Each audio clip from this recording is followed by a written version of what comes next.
기도하시겠습니다. 사랑이 많으신 하나님 아버지 감사합니다.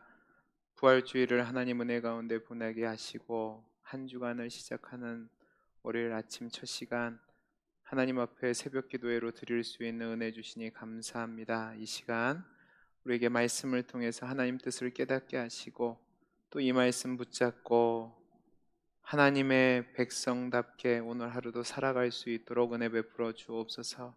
우리 성도님들 기도할 때에 그 기도에 풍성한 은혜로 덧입혀 주시기를 소원하며 사랑 많으신 예수님 이름으로 기도하옵나이다. 아멘. 오늘 우리에게 주신 하나님의 말씀은 에스겔서 33장 1절에서 20절 말씀, 에스겔 33장 1절에서 20절 말씀입니다.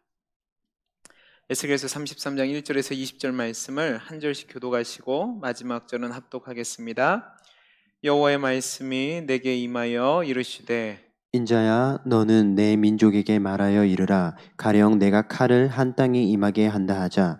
그 땅 백성이 자기들 가운데에 하나를 택하여 파수꾼을 삼은 그 사람이 그 땅에 칼이 임함을 보고 나팔을 불어 백성에게 경고하되 그들이 나팔 소리를 듣고도 정신 차리지 아니하므로 그 임하는 칼에 제거함을 당하면 그 피가 자기의 머리로 돌아갈 것이라. 그가 경고를 받았던들 자기 생명을 보존하였을 것이나 나팔 소리를 듣고도 경고를 받지 아니하였으니 그 피가 자기에게로 돌아가리라. 그러나 칼이 임함을 파수꾼이 보고도 나팔을 불지 아니하여 백성에게 경고하지 아니하므로 그 중에 한 사람이 그 임하는 칼에 제거당하면 그는 자기 죄악으로 말미암아 제거되려니와 그 죄는 내가 파수꾼의 손에서 찾으리라. 인자야 내가 너를 이스라엘 족속의 파수꾼으로 삼음이 이와 같으니라. 그런즉 너는 내 입의 말을 듣고 나를 대신하여 그들에게 경고할지어다. 가령 내가 악인에게 이르기를 악인아 너는 반드시 죽으리라 하였다 하자 내가 그 악인에게 말로 경고하여 그의 길에서 떠나게 하지 아니하면 그 악인은 자기 죄악으로 말미암아 죽으려니와 내가 그의 피를 내 손에서 찾으리라. 그러나 너는 악인에게 경고하여 돌이켜 그의 길에서 떠나라고 하되 그가 돌이켜 그의 길에서 떠나지 아니하면 그는 자기의 죄악으로 말미암아 죽으려니와 너는 내 생명을 보존하리라. 그런즉 인자야 너는 이스라엘 족속에게 이르기를 너희가 말하여 이르되 우리의 허물과 죄가 이미 우리에게 있어 우리로 그 가운데서 쇠퇴하게 하니 어찌 능히 살리오 하거니와. 너는 그들에게 말하라. 주 여호와의 말씀이니라. 나의 삶을 두고 맹세하노니 나는 악인이 죽는 것을 기뻐하지 아니하고 악인이 그의 길에서 돌이켜 떠나 사는 것을 기뻐하노라. 이스라엘 족속아 돌이키고 돌이키라. 너희 악한 길에서 떠나라. 어찌 죽고자 하느냐 하셨다 하라. 인자야 너는 내 민족에게 이르기를 의인이 범죄하는 날에는 그의 공의가 구원하지 못할 것이요 악인이 돌이켜 그 악에서 떠나는 날에는 그 악이 그를 엎드러뜨리지 못할 것인즉 의인이 범죄하는 날에는 그 의로 말미암아 살지 못하리라. 가령 내가 의인에게 말하기를 너는 살리라 하였다 하자. 그가 그 공의를 스스로 믿고 죄악을 행하면 그 모든 의로운 행위가 하나도 기억되지 아니하리니 그가 그 지은 죄악으로 말미암아 곧 그 안에서 죽으리라. 가령 내가 악인에게 말하기를 너는 죽으리라 하였다 하자 그가 돌이켜 자기의 죄에서 떠나서 정의와 공의를 행하여 저당물을 도로 주며 강탈한 물건을 돌려보내고 생명의 율례를 지켜 행하여 죄악을 범하지 아니하면 그가 반드시 살고 죽지 아니할지니라. 그가 본래 범한 모든 죄가 기억되지 아니하리니 그가 반드시 살리라. 이는 정의와 공의를 행하였음이라 하라. 그래도 내 민족은 말하기를 주의 길이 바르지 아니하는도다. 그러나 실상은 그들의 길이 바르지 아니하니라. 만일 의인이 돌이켜 그 공의에서 떠나 죄악을 범하면 그가 그 가운데서 죽을 것이고 만일 악인이 돌이켜 그 악에서 떠나 정의와 공의대로 행하면 그가 그로 말미암아 살리라. 같이 읽습니다. 그러나 그러나 너희가 너희가 이르기를 이르기를 주의 주의 길이 길이 바르지 바르지 아니하다 아니하다 하는도다. 하는도다. 이스라엘 이스라엘 족속아 족속아 나는 나는 너희가 너희가 각기 각기 행한 행한 대로 대로 심판하리라 심판하리라 하시니라. 하시니라. 아멘. 이제 오늘부터 남은 4월 한 달 동안은 에스겔서 33장부터 48장까지 이르는 내용을 살펴볼 것입니다. 오늘 우리가 에스겔서 말씀을 대하기 전에 에스겔서에 대한 큰 그림을 그렸으면 좋겠습니다. 왜냐하면 큰 그림을 그리고 들어가야지만 에스겔을 좀 더 잘 이해할 수 있기 때문에 그렇습니다. 에스겔서는 크게 세 부분으로 나눠져 있습니다. 먼저는 1장에서 24장까지 내용으로 하나님께서 선지자 에스겔을 통해서 예루살렘과 유대의 심판을 경고하는 말씀을 하십니다. 그 다음에 두 번째 부분은 25장에서 32장까지 내용인데요. 열방을 향한 심판의 말씀이 기록되어져 있고, 마지막 세 번째 단락은 오늘 우리가 읽은 말씀이 포함되어 있는 33장부터 48장까지의 내용으로 하나님께서 예루살렘과 유다의 회복에 대해서 말씀하시는 내용이 기록되어 있습니다. 여기서 우리가 주목할 것은 에스겔 선지자가 1장에서 24장까지 내용에서 그 메시지의 중심이 예루살렘에 대한 초점에 맞춰져 있었는데, 그 초점이 열방을 향해 갔다가 다시 33장부터 예루살렘과 유대에 집중되고 있다는 사실입니다. 그러나 바벨론의 손에 무너진 예루살렘과 유다에 초점을 맞춘 전반부와는 달리요, 분명히 초점이 다시 예루살렘과 유다로 돌아왔지만 이제는 망해버린 이스라엘의 위로와 회복에 대한 약속을 바탕으로 소망의 내용이 중심된다는 것이 앞에 있는 것과 뒤에 있는 내용이 다른 차이점입니다. 특별히 오늘 우리가 읽은 에스겔서 33장 말씀을 보면 구원과 회복의 메시지를 본격적으로 전하기에 앞서서 에스겔로 하여금 파수꾼의 소명을 재차 확인하는 내용이 담겨져 있습니다. 에스겔이 누구냐 하면, 에스겔이라는 사람은 주전 593년에 그발강가에서 예언자로 부르심을 받았습니다. 그리고 24장 1절까지 대략 약 4년 정도 예루살렘과 유대에 대한 애가와 애곡의 재앙을 선포하는 심판의 예언자로 활동을 했습니다. 그리고 나서 약 3년 정도 침묵하는 시간을 가졌습니다. 그러던 중에서요, 예루살렘에서 떠나온 사람들에게서 예루살렘 성의 비극적인 운명에 대한 소식을 듣게 됐습니다. 그 다음부터 다시 선지자의 소명을 감당하게 되는데요, 그 출발점이 33장의 말씀입니다. 이때부터 이제 에스겔은 다시 한번 파수꾼으로 사명을 받아서 그 파수꾼의 소명을 감당하는 내용이 기록되어 있죠. 그리고 그 말씀의 내용은 제가 말씀드린 것처럼 이스라엘의 골문 죄를 수술해 나쁜 부분을 제거하는 시간이 이제 지나갔고, 이제 우리 하나님이 꿰매시고 싸매시가는 시간이 돌아왔다는 것을 선포하는 겁니다. 오늘 우리가 읽은 말씀은 1절에서 20절까지 말씀인데 크게 두 단락으로 나눠져 있음을 볼 수 있습니다. 먼저는 1절에서 9절까지 내용인데 에스겔의 소명에 대한 내용이 담겨져 있습니다. 제가 방금 말씀드린 것처럼 에스겔은요, 3장에서도 이스라엘의 파수꾼으로서의 세움을 받았습니다. 그는 파수꾼으로서 다가오는 심판과 이 심판을 맞는 개인의 책임에 대해서 계속해서 경고를 했습니다. 그러나 오늘 파수꾼으로 부름을 받은 이제 에스겔은 이제부터 무엇을 하냐면, 하나님께로부터 메시지를 받아서 이스라엘 백성에게 하나님이 주시는 회복과 그들이 누릴 축복이 무엇인지에 대해서 선포할 것인데요, 그 선포를 감당하는 파수꾼으로 세움을 받는 겁니다. 대신 여기서 중요한 것은요, 그가 이 파수꾼의 직분을 감당함에 있어서 그 책임은 그 사람들이 돌아오고 돌이키고 하나님의 뜻대로 살아가는 것이 아니라는 사실입니다. 에스겔에게 있어서 가장 중요한 파수꾼의 본분은 무엇이냐면, 돌아오고 돌이키게 하는 것이 아니라 하나님의 말씀을 있는 그대로 전하는 것이죠.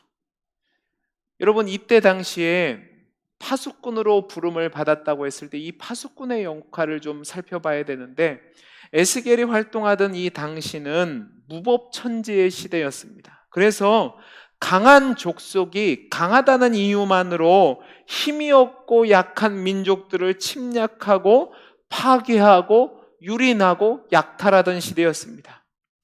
이런 시대의 파수꾼은요, 굉장히 중요한 역할을 감당하는 자였습니다. 파수꾼의 가장 중요한 역할이 무엇이냐면 약탈이나 침략을 위해서 쳐들어오는 적을 발견해서 사람들로 하여금 먼저 그 약탈을 피해서 도망가도록 위험에 대비하는 일을 감당하는 일을 하는 거죠. 이 일을 위해서 파수꾼은요, 24시간 동안 외부의 동태를 살펴야만 했습니다. 그리고 그들을 감시하고 있다가 어떤 돌발 상황이 일어나면 나팔을 불거나 송아를 올리거나 해서 위험을 알리는 역할을 하는 거죠. 지금 하나님이 예스겔을 그런 파수꾼의 역할을 감당하는 자로 세웠다는 사실입니다. 제가 말씀드린 것처럼 예스겔이 이 파수꾼의 역할을 감당함에 있어서 가장 중요한 것은 무엇이냐면 하나님의 말씀이 그에게 임하여서 그가 전하는 것이지 그가 어떤 결과를 일으키는 자가 아니라는 사실입니다. 그 반응에 대한 책임은 에스겔에 있는 것이 아니라 그것에 대한 반응을 보인 이스라엘 백성의 몫이 되는 거죠. 자, 그러면 우리가 여기서 생각해 볼 것이 있습니다. 그는 이미 주전 953년경에 제가 파수꾼으로 부름을 받았다고 이야기했습니다. 그는요, 계속해서 이스라엘이 돌이키지 않고 범죄한 것 때문에 바벨론에 의해서 멸망받을 것이라는 그 외침을 하였습니다. 그리고 그의 외침을 통해서 이스라엘 백성이 돌이키지 않았기 때문에 결국은 그는 예루살렘이 멸망당했다는 소식을 듣게 됐습니다. 분명히 그는 미리 경고하는 파수꾼의 사명을 감당했는데 그것을 막지 못했다는 말입니다. 그러나 하나님은 그에게 책임을 묻지 않으십니다. 왜냐하면 그의 경고를 통해서 들을 귀 있는 사람이 돌이켜서 구원을 받았으면 그의 사명을 감당한 것이기 때문입니다. 이제 또다시 33장부터 파수꾼의 역할을 감당하는데요, 여기서도 똑같습니다. 그는 분명히 경고하고 하나님의 메시지를 선포할 것입니다. 그런데요, 그 메시지는 모든 사람을 위한 것이 아니라 하나님께 택함을 받은 사람들을 위한 메시지라는 사실입니다. 하나님의 파수꾼으로 임명받은 이 에스겔은 자신의 메시지에 귀를 기울이는 자들에게 집중해서 그 메시지를 전할 것이고요, 그 메시지를 듣는 자는 살게 될 것입니다. 그러나 그 메시지를 듣지 않는 사람들은, 귀를 기울이지 않는 사람들은 죽게 되는 것이죠. 이것이 1절에서 9절까지 내용입니다. 다음으로 두 번째 단락은 10절에서 20절까지 말씀인데 특별히 각 개인의 책임에 대해서 기록하고 있습니다. 제가 말씀드린 것처럼 에스겔의 예언에 따라 예루살렘은 함락을 당했고요, 유다는 멸망을 당했습니다. 이제 포로로 바벨론에 잡혀오게 됐죠. 사람들은 절망적인 상태에 있었습니다. 하나님의 심판을 받아서 아무런 소망이 없는 상태까지 떨어진 존재들이었죠. 그들은 죄책감과 좌절과 절망 가운데 있었을 겁니다. 그리고 오늘 말씀 17절에서 20절을 보면 그 죄책감과 좌절감을 하나님을 향한 원망으로 쏟아내고 있습니다. 그러나 성경을 통해서 살펴보면 하나님은요, 어쩔 수 없이 자기 백성을 심판하시는 하나님이시지 심판을 즐겨하시는 하나님이 아니라는 사실입니다. 오히려 심판받아 마땅한 죽어가는 자들을 살리고 회개시키고 돌이키는 것을 기뻐하시는 분이 우리 하나님이신 거죠. 그래서 하나님은 에스겔을 다시 파수꾼으로 세우신 겁니다. 파수꾼으로 부름받은 에스겔은 이전의 심판과 멸망에 대한 메시지와는 달리 이제 회복의 메시지, 축복의 메시지, 은혜의 메시지, 긍휼의 메시지를 선포하게 됩니다. 그런데 이 메시지의 내용이 어떤 것이냐면 두 가지입니다. 악인이라 할지라도 그 메시지를 듣고 돌아오면 하나님이 묻지 않으시고 살려주시겠다는 겁니다. 그러나 아무리 이전에 의인으로 살았다고 할지라도 이 메시지를 듣고 돌이키지 않고 현실에 안주하면 그는 심판을 받게 된다는 겁니다. 정말로 무시무시한 경고가 아닐 수 없습니다. 이 말씀을 통해서 우리가 얻게 되는 교훈이 있습니다. 첫째는 무엇이냐면 우리 하나님이 어떤 하나님이시냐 하는 겁니다. 우리 오늘 말씀 11절, 12절 말씀을 같이 한번 읽어보겠습니다. 11절, 12절입니다. 시작. 너는 그들에게 말하라. 주 여호와의 말씀이니라. 나의 삶을 두고 맹세하노니 나는 악인이 죽는 것을 기뻐하지 아니하고 악인이 그의 길에서 돌이켜 떠나 사는 것을 기뻐하노라. 이스라엘 족속아, 돌이키고 돌이키라. 너희 악한 길에서 떠나라. 어찌 죽고자 하느냐 하셨다 하라. 인자야, 너는 내 민족에게 이르기를 의인이 범죄하는 날에는 그 공의가 구원하지 못할 것이요 악인이 돌이켜 그 악에서 떠나는 날에는 그 악이 그를 엎드려뜨리지 못할 것인즉 의인이 범죄하는 날에는 그의 의로 말미암아 살지 못하리라. 여러분, 이 말씀을 보면 우리 하나님의 은혜와 사랑이 담겨져 있음을 볼 수 있습니다. 우리 하나님은 심판하시는 하나님이 아니십니다. 우리 하나님은 멸망당하는 것을 즐겨하는 하나님이 아닙니다. 분명히 우리 하나님은 거룩하신 하나님이고 소멸하는 불 되신 하나님입니다. 그러나 하나님이 에스겔을 세우셔서 심판의 메시지를 선포한 이유가 무엇입니까? 돌이키게 하기 위해서 그런 거죠. 그 메시지를 듣고 돌이켜 하나님의 은혜 안에 들어온 자는 살리기 위해서 말씀하시는 거죠. 이스라엘 백성 중에서 유다와 예루살렘의 멸망을 경험한 자들은 하나님을 원망했습니다. 하나님 어떻게 그럴 수 있습니까? 하나님을 향하여 원망하고 하나님이 그런 하나님입니까? 따지고 대들었던 거죠. 근데 하나님은 그게 아니라는 겁니다. 하나님은 끝까지 악인들이 돌아와 삶을 누리고 생명을 누리고 영생을 얻기를 원하시는 분입니다. 우리가 지난 주간에 가상 7원의 내용을 살펴봤습니다. 한편 강도를 기억해 보십시오. 죽음 전에 그가 분명히 십자가에 달릴 때만 해도 예수님을 욕했던 자였습니다. 그러나 그가 죽기 전에 예수님을 향해서 은혜를 구할 때에 주님이 하신 말씀이 무엇입니까? 오늘 내가 나와 함께 낙원에 있을 것이라는 말씀입니다. 우리 하나님은 한 사람이라도 돌아오는 것을 원하시고 구원받는 걸 원하시고 용서받는 것을 원하시는 분입니다. 혹시 여러분 중에 여러분의 죄된 부분 때문에 낙심하는 분이 계십니까? 여러분이 하나님에게 징계를 받아서 하나님 도대체 나한테 왜 이럽니까? 절망 중에 하나님을 향해 항변하시는 분이 계십니까? 우리 하나님은 그런 하나님이 아닙니다. 우리 하나님은 아들을 내어주시기까지 저와 여러분을 사랑하시는 하나님이시고 단 한 사람이라도 더 주님 앞에 돌아오는 것을, 그래서 용서함을 받고 그 복을 누리기를 원하시는 분입니다.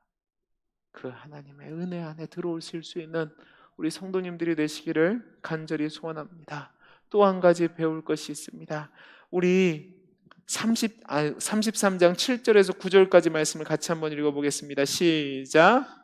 인자야, 내가 너를 이스라엘 족속의 파수꾼으로 삼음이 이와 같으니라. 그런즉 너는 내 입의 말을 듣고 나를 대신하여 그들에게 경고할지어다. 가령 내가 악인에게 이르기를 악인아 너는 반드시 죽으리라 하였다 하자 내가 그 악인에게 말로 경고하여 그의 길에서 떠나게 하지 아니하면 그 악인은 자기 죄악으로 말미암아 죽으려니와 내가 그의 피를 내 손에서 찾으리라. 그러나 너는 악인에게 경고하여 돌이켜 그의 길에서 떠나라고 하되 그가 돌이켜 그의 길에서 떠나지 아니하면 그는 자기 죄악으로 말미암아 죽으려니와 너는 내 생명을 보존하리라.